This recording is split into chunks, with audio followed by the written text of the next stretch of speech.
Here. Welcome back, guys, to the Random Rants with the Plaid Guy. Welcome. Today we are going to be discussing Star Wars: The Last Jedi. By the way, if you decided to watch my second video, thank you. If you haven't told anybody about me, please. I would like some likes. I'd like some subscribes. I need more people so YouTube can start paying me so that I can actually afford better equipment. We're going to try this episode with my iPad. I noticed my computer was making a lot of noise. It's a Sony VII. It was making a lot of noise. She's making noise right now, probably because I'm not using her for this video. So, sorry, but today we are going to talk about Star Wars: The Last Jedi. I'm a little late in the bandwagon. I know a lot of people have said stuff. And this was an episode I was debating about doing. Just because of the factor of a lot of people have already said a lot of stuff about The Last Jedi. A lot of reviews and everything. I want to try to give my own personal view. You guys can decide whether it's different or not. My opinion of The Last Jedi was the first time I hated it.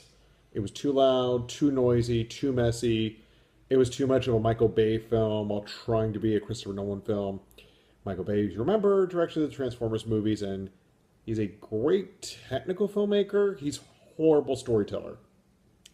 He pretty much kills the first rule of storytelling, which is tell a story.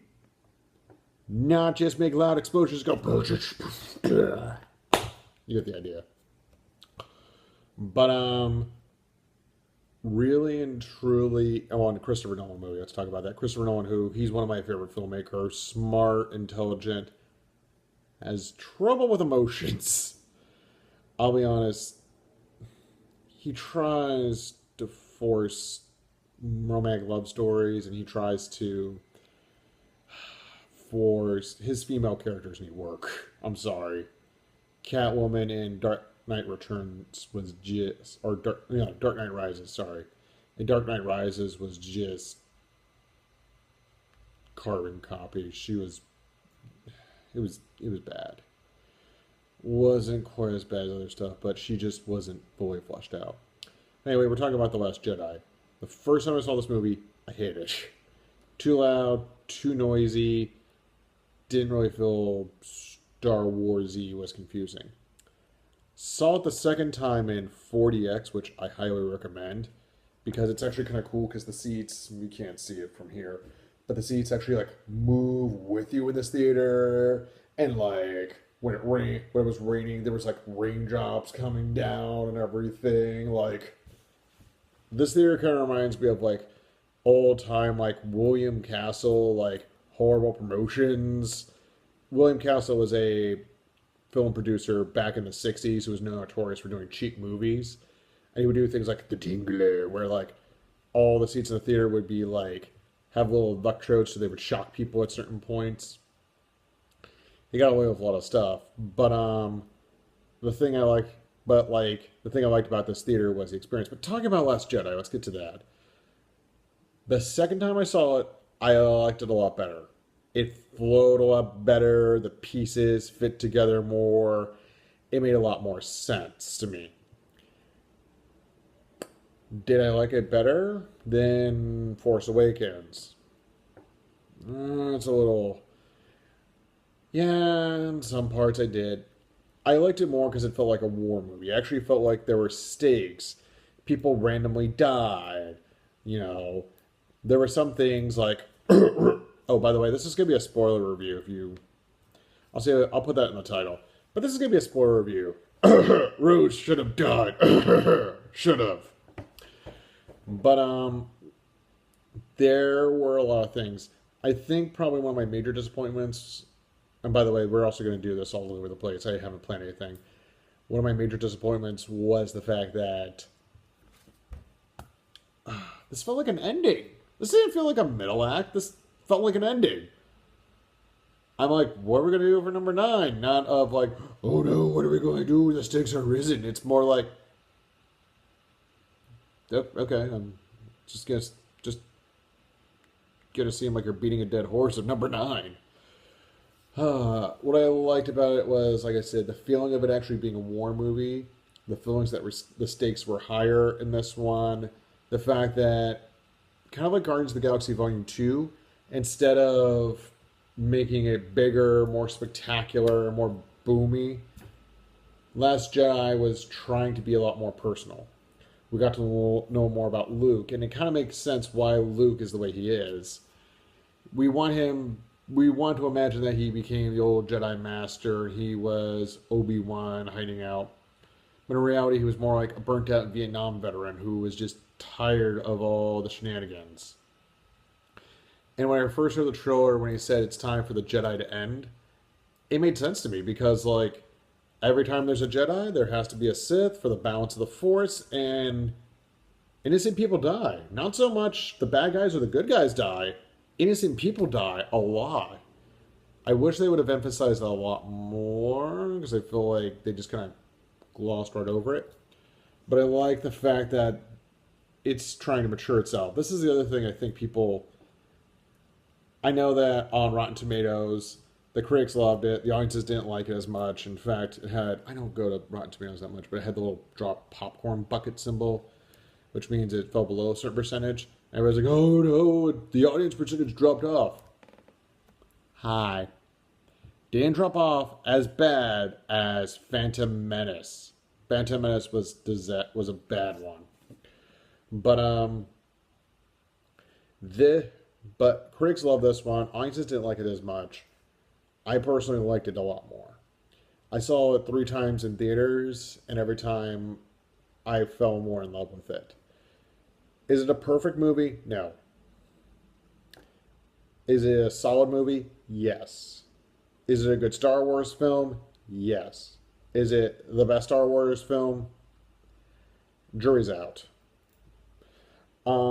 It's also interesting for me to see the reviews of a friend of mine posted the original Starlog reviews for Empire Strikes Back, and a lot of it feels very much what people were saying about Last Jedi, which was, oh, you know, Darth Vader's just trying to mess with Luke Skywalker, like how Kylo Ren might just be messing with Rey's lineage, like sure, her parents might be something. Let's talk about Rey's lineage real quick, because I really like that part, because to me it was a, sorry fanboys, sometimes big secrets aren't always as big. Like, sometimes people screw up and things are messy, and Rey's parents are nobodies. Deal with it. I mean, you have to understand, like, twists in Star Wars are kind of fairly a new thing. The whole Luke, I am your father thing, that was more of a last-minute decision. Originally, the big twist that Lucas wanted was Darth Vader and Boba Fett were going to be brothers. And his wife at the time, Marsha, changed it. By the way, Marsha Lucas, who if you are a Star Wars fan, you need to thank her. She saved the franchise. She was a film editor. She knew exactly how to tell a story. Lucas can world build like there's no tomorrow. He's not so good with the minute details. He really needs other people. It's a whole saga with him and trying to find the right people. But I really did like The Last Jedi, and I felt like the stakes did higher. Were there weird things that made no sense? Yeah, like, why is Poe Dameron grounded? But then, like, at the end, Leia was like, follow him. Like, what was that? Oh, by the way, speaking of Leia, let's talk about that very stupid scene. I hate it. I really hate it. I hated it all 3 times I saw it. Of Leia flying through the air like she's Mary Poppins. Like, whee! Woo! What the heck was that? Why? Part of me was like, okay, maybe this is how they're gonna get rid of Leia in the new movie. But then she like flies through space. Like, what the heck? And then she's nothing but being in a coma until the very last minute when she stops Poe. Which I'm going to get to that whole segment because I need to talk about that too. But that was weird as well. Like, why did that need to happen? That solved nothing. Like, I understand, let's keep Leia around, but like, by the way, they killed Admiral Akbar, which I was really sad about.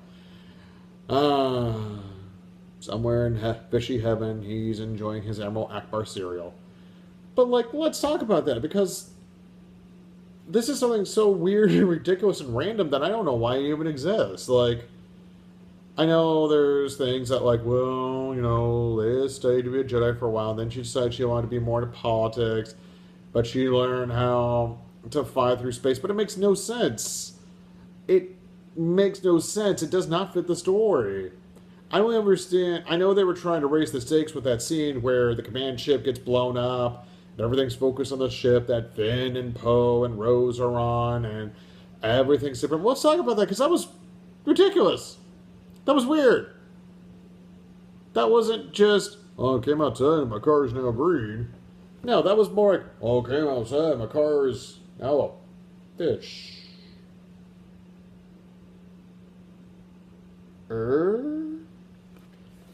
It makes no sense. It's out of nowhere. It fits nothing into the story.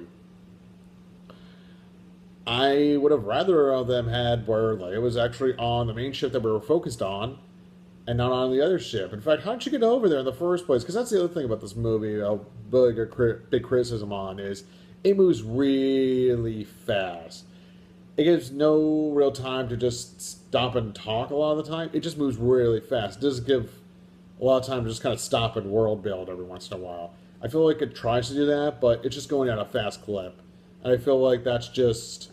I feel like the script originally was this, they reduced it down to this, and then they had to expand it to this. And I think the main reason was that allegedly they rewrote the script for the new characters. That's why there's a whole segment with K2 Bright, which I don't get. I'm sorry. I didn't like it.